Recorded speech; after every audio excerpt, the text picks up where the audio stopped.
Аллаху Акбар! Аллаху Акбар! В пакистанском Пешаваре были похоронены жертвы нападения талибов на местную военную школу 16 ноября, в результате которого погибли более 140 человек и множество людей были ранены. Большинство погибших – учащиеся этого учебного заведения, включающего как среднюю школу, так и колледж. В городе закрылись магазины на фоне объявленного в Пакистане трехдневного траура.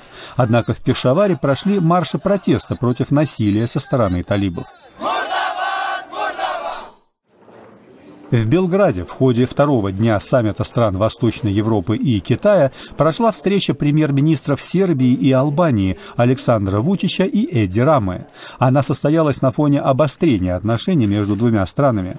В ноябре Эди Рама призвал Сербию признать независимость Косово, населенного преимущественно этническими албанцами, что привело к отмене планировавшейся его встречи с президентом Сербии. В Македонии демонстранты с красными зонтами в руках прошли маршем через столицу страны Скопье с требованием признать права работников секс-индустрии. 17 декабря считается Международным днем против насилия в отношении таких работников, которые нередко становятся его объектами. Акция в Скопье проводится уже 7-й год подряд. В Тбилиси активисты-экологи сорвали пресс-конференцию, организованную Национальным агентством защиты культурного наследия, вынудив руководителя агентства покинуть ее. Активисты этой группы, называемой «Зеленый кулак», протестуют против недавнего решения властей разрешить на территории объекта археологических раскопок разработку месторождения золота, которое, как предполагается, может считаться одним из старейших в мире. Экологи настаивают на запрете его разработок, чтобы сохранить объект культурного наследия.